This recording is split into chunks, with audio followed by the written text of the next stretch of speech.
Agak mengung.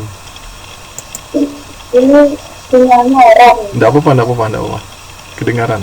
Menurut saya lebih dari perencanaan strategis itu lebih menggunakan kalau taktik itu kan lebih dibentuk. Contoh perencanaan seperti itu.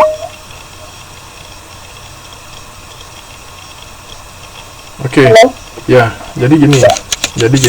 Oke, saya Jadi strategi di sini merupakan kalau bisa diartikan bahwa strategi di sini merupakan pendekatan atau cara ya yang umum yang dilakukan suatu organisasi, atau kalau saya enggak enjoy pakai organisasi, pakai perusahaan. Jadi pendekatan umum yang dilakukan suatu organisasi atau perusahaan untuk mencapai dan memperoleh tujuan, itu namanya strategi. Nah, sedangkan taktik itu merupakan cara yang bersifat atau spesifik yang dilakukan untuk menerapkan strategi yang dipilih. Nah, dari strategi dan taktik ini, misalnya gini, Mas Ahmad Basopi itu mau buka minimarket namanya siapa Mas nama anaknya Mas? Nidira ya? Nindra. Namanya minimarket Nindra. Minimarket Nindra itu punya slogan ingin setiap pelanggan itu datang nanti akan puas. Nah, puasnya dengan apa? Dengan macam-macam puas. Nah, jadi Mas Basofi itu mulai berpikir, saya akan bikin strategi apa yang cocok. Salah satunya dia akan membuat strategi nyaman, murah, sama cepat. Itu yang paling mudah. Ya, selanjutnya ini sudah ada nih strateginya, nyaman, murah, sama cepat. Itu strategi yang dikeluarkan. Nah, taktiknya untuk menjalankan strateginya ini, untuk nyaman, maka dia bikinlah suasana. Taktiknya itu dia buatlah suasana di dalam minimarketnya ini senyaman mungkin. Caranya gimana? Taruh AC. Caranya gimana? Bikin suasana minimarket senyaman mungkin, adem, rak-raknya rapi, dan sebagainya. Ya.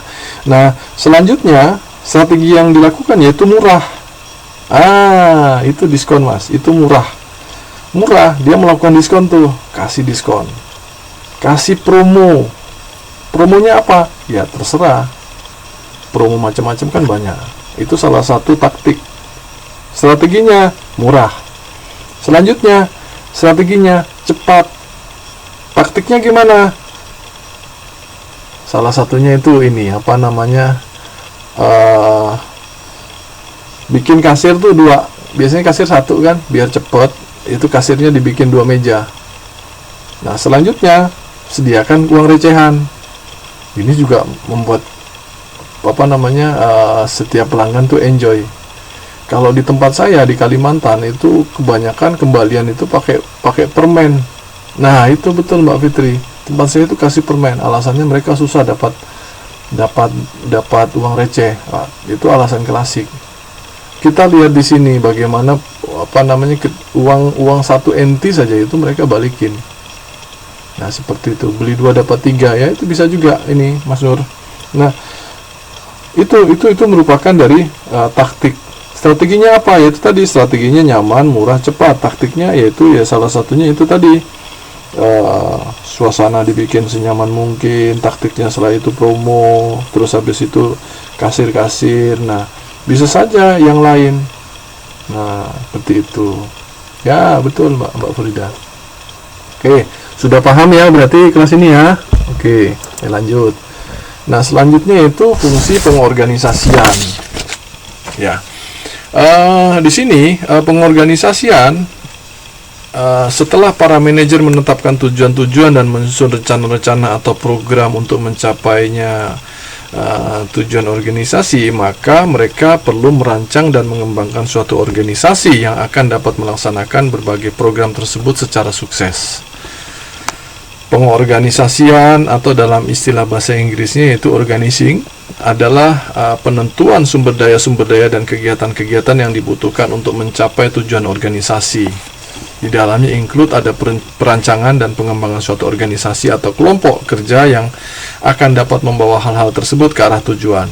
Yang selanjutnya penugasan tanggung jawab tertentu dan kemudian pendelegasian wewenang yang diperlukan kepada individu-individu untuk melaksanakan tugas-tugasnya.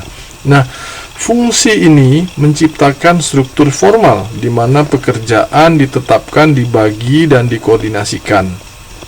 Ingat ya, manajer perlu mempunyai kemampuan untuk mengembangkan dan kemudian memimpin tipe organisasi yang sesuai dengan tujuan, rencana, dan program yang telah ditetapkan. Perbedaan tujuan akan membutuhkan jenis organisasi yang berbeda pula. Itu dari penjelasan dari fungsi pengorganisasian. Paham ya? Di dalamnya di sini ada beberapa pengorganisasian penting karena beberapa hal. Salah satu pengorganisasian dapat menciptakan sinergi sampai ke memperbaiki persaingan dan pengambilan keputusan. Ingat sekali lagi, perbedaan tujuan akan membutuhkan jenis organisasi yang berbeda pula. Jadi ini yang di dalam kelas ini calon manajer nih, atau mungkin bisa saja sudah jadi manajer sekarang. Cuman kalau di kelas ini kan bisa dikatakan, saya selalu mengatakan bahwa ini adalah calon pemimpin yang sedang dipersiapkan. Tetapi bisa saja, Pak, saya itu sudah jadi manajer ya Pak. Ya nggak apa-apa. Ya tok-tokan ini pura-puranya ya manajer lah gitu. Apa namanya di sini ya sedang dipersiapkan. Nah, ya manajer rumah tangga, bener. Ya, oke. Jangan lupa ya, manajer perlu mempunyai kemampuan untuk mengembangkan dan kemudian memimpin tipe organisasi yang sesuai dengan tujuan, rencana, dan program yang telah ditetapkan. Selanjutnya, jangan pernah lupa, perbedaan tujuan akan membutuhkan jenis organisasi yang berbeda pula. Tuh. Selanjutnya ada fungsi kepemimpinan. Nah, fungsi kepemimpinan di sini adalah fungsi yang memberikan petunjuk dan memotivasi karyawan untuk mencapai tujuan organisasi atau perusahaan. Nah, fungsi kepemimpinan di sini ada dua. Ada penyusunan staf, merupakan fungsi menyewa atau merekrut karyawan untuk melakukan pekerjaan dalam organisasi. Yang kedua yaitu pengarahan staf untuk melakukan kegiatan motivasi dan memimpin karyawan untuk mencapai tujuan organisasi. Selanjutnya di sini ada gaya kepemimpinan. Gaya kepemimpinan di sini ada 3 kalau menurut Madura. Bukan daerah Madura ya, namanya memang Madura. Di sini ada gaya kepemimpinan autokratik, ada partisipatif, ada kendali bebas. Saya minta tolong ke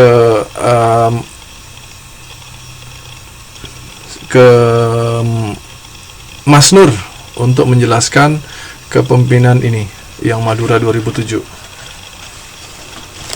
Monggo, silakan Pak Ketua. Saya kangen ya sama suaranya juga.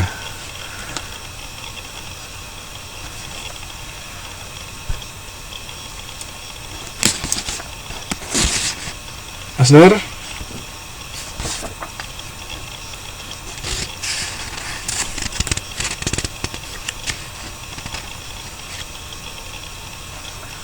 Wah, ini kayaknya lagi sibuk. Oke. Gaya kepemimpinan autokratik di sini dijelaskan merupakan gaya kepemimpinan yang memegang penuh kewenangannya untuk membuat keputusan dalam perusahaan atau organisasi. Nah, selanjutnya ada gaya kepemimpinan partisipatif, merupakan gaya kepemimpinan yang mengakomodasi semua usulan para pengikutnya sebagai masukan dan akan menggunakan kewenangan dalam mengambil keputusan. Sementara gaya kepemimpinan kendali bebas merupakan gaya kepemimpinan yang mendelegasikan semua kewenangannya kepada para karyawan atau pengikutnya. Teman-teman yang ada di kelas ini pasti punya salah satu gaya dari 3 yang disampaikan oleh Madura. Ada, tidak hanya 3, dalam teorinya kepemimpinan ini terbagi menjadi beberapa lagi. Salah satunya ada yang namanya jenis kepemimpinan transaksional. Jadi dia ini transaksi nih. Oke, kamu mau ngasih saya kamu mampu ngasih saya berapa? Nah, nanti kita bisa transaksi nih.